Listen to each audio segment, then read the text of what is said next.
después de 89 videos. Imagínate, Sandra, Video 90 cambió mi vida. Me di cuenta que no era invisible y que mi voz importaba. Y bueno, ya hoy en día somos 14 millones de seguidores. En Líderes por Colombia, Regina Carrot, cuéntanos a qué te dedicas.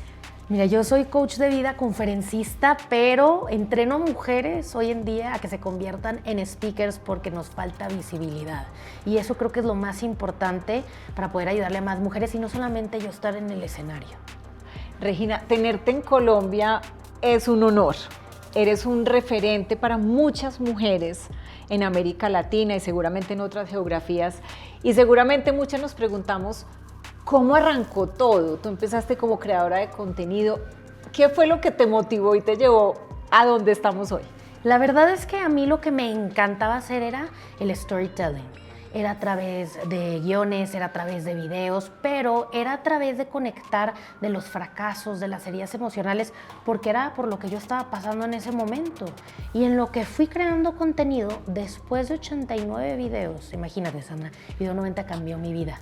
Y ese video, digamos que no solo se volvió viral, sino fue un parteaguas en mi carrera para darme a conocer en un escaparate y comenzar mi carrera como conferencista. Entonces, en lo personal, el crear contenido y el ayudar a más personas a que aprendan a amarse a sí mismas fue lo que a mí me cambió la vida. Y el origen de todo de crear contenido, ¿cuál era esa motivación personal que tenías en ese momento, si recuerdas? Pues mira, toda la vida, yo desde muy chiquita era bulliada.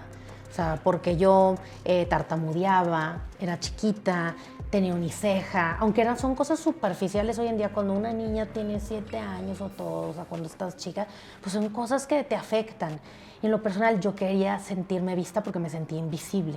Y el abrir el canal de YouTube a mí me ayudó el decir, es un escaparate, yo puedo aquí ser un confesionado y puedo hablar desde mi persona. Y lo que sucedió es que no solamente era yo la que me sentía un poco desalineada o invisible, éramos muchas personas. Y ahí fue donde yo me volví a encontrar, y ahí fue donde me empoderé, porque me di cuenta que no era invisible y que mi voz importaba. Y bueno, ya hoy en día somos 14 millones de seguidores. Wow.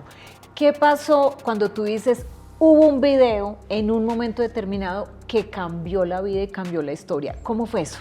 El video, todavía me acuerdo, se llama Cuando sientas miedo en tu vida, de este video, así se llama. Y ese video hablaba del miedo, de cómo no lo puedes tocar, de cómo es invisible, pero te domina y te acapara.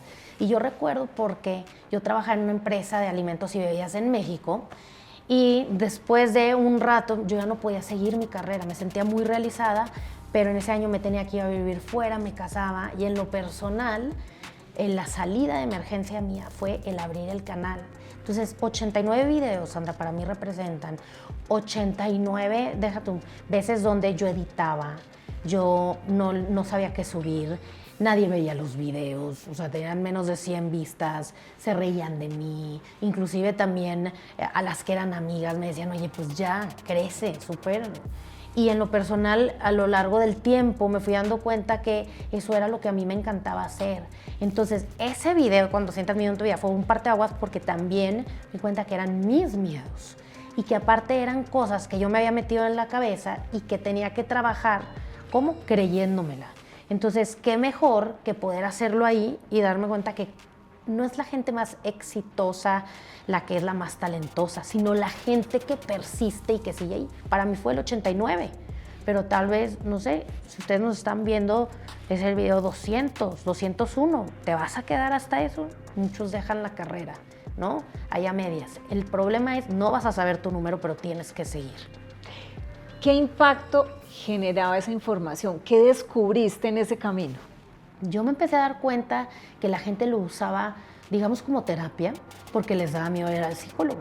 Inclusive el propio algoritmo de YouTube lo recomendaba, porque decía, los videos se llamaban Cuando sientas miedo en tu vida, cuando sientas miedo al fracaso, cómo poder superar un amor, etcétera. Son cosas que la gente pues, no quería buscar, pero lo buscaba en línea, en escondidas. Entonces, poco a poco los videos empezaron a resonar y me empecé a dar cuenta que eran cosas en donde yo no quería mostrarme como la doña chingona o la perfecta, sino era una mujer también con heridas, con cicatrices, imperfecta, y que hacía falta esa figura femenina. O sea, tú lo has de saber, a veces vemos muchas figuras masculinas, pero necesitamos una representación. No de alguien que diga, yo estoy aquí, me va increíble, trata de llevar esa vida. Dicen, no, yo también me siento como tú. Y eso fue muchísimo más poderoso para mí. ¿Cuál fue el principal obstáculo que tuviste que enfrentar? El principal obstáculo fue yo misma, el creérmela, el darme cuenta que ya no podía estar escondiéndome detrás de la cámara, que sí pertenecía. Y ese tema de pertenecer es algo que me ha llevado a lo largo de mi vida, el querer ser vista, porque desde que yo era muy pequeña mis padres se divorciaron. Y a pesar de que yo creí que pues, no me había afectado, siempre me sentía insegura y necesitaba esa validación. Ahorita también lo platicábamos y recuerdo que me decías, esa validación es bien importante, pero llega un momento en donde tú ya no tienes que validar nada más que contigo misma. Y cuando me la empecé a creer y me empecé a dar cuenta del poder que tenía en el buen sentido, del valor de mis palabras, y eso llegó con un video en el que me dice una persona, Regina, yo iba a terminar mi vida, pero me llegó tu video sobre aprender a amarme a mí, me dijo, por azares del destino, y decidí, no, así que nada más te quiero agradecer. Y eso a mí me llegó y dije, la responsabilidad que tengo, no solo el impacto, sino realmente estoy haciendo un cambio allá afuera en la vida de alguien más. Y en ese momento que tú dices, ya cambió la vida, entonces ahí, ¿qué te preguntabas? ¿Qué seguía? ¿Cuál era la evolución que tenías pensada? Al momento de empezar a crear contenido, la verdad es que fue algo muy natural, pero el siguiente paso es que me invitaban mucho a dar conferencias. Y un sueño para mí era ser conferencista internacional. Y eso fue llegando en lo que yo primero fui a una plática TEDx en Monterrey y al año, es más, yo ya estaba dentro del escenario. Entonces empecé a trabajar, empecé a prepararme en oratoria, en dicción, y de pronto llegó ese gran escenario también junto a Tony Robbins, y bueno, fueron creciendo oportunidades, pero porque me preparé. No es un palomazo, no es de repente de la nada ponte a hablar, pero eso me abrió a pasar de ser speaker y luego inclusive empezar a crear nuevas oportunidades para otras mujeres. ¿Qué es lo que más satisfacción te da de lo que haces hoy? Lo que más satisfacción me da es ver a otras mujeres que aprendan a dejar de ser invisibles, darles esas herramientas a través de ser speakers magnéticas, a través de la confianza, a través de creérsela, porque hay muchas mujeres allá afuera que tienen el talento, pero se fijan mucho en el tema de marketing y ventas y no en la comunicación. Y cuál es su historia, y eso es lo más poderoso. Esa parte auténtica tuya, ahí es donde está el mensaje. ¿Qué es lo que ves a futuro de esta evolución? Mira, en el futuro temprano, como lo que estoy haciendo ahora, es con la Academia Speaker Magnética Academy, donde entreno a mujeres, ya no solamente yo en el escenario, a otras mujeres a que puedan hablar en público. Inclusive hemos hecho alianzas con eventos en Harvard, en universidades de Estados Unidos, con Women's Economic Forum Venezuela puntualmente, pero es el futuro, empezar a capacitar a más mujeres, darles el ecosistema completo y que finalmente ellas recuperen su confianza para ir y ser speakers o inclusive dominar en lugares de trabajo con su voz. ¿Cuáles son esos temas comunes que hacen que las mujeres no salgan adelante?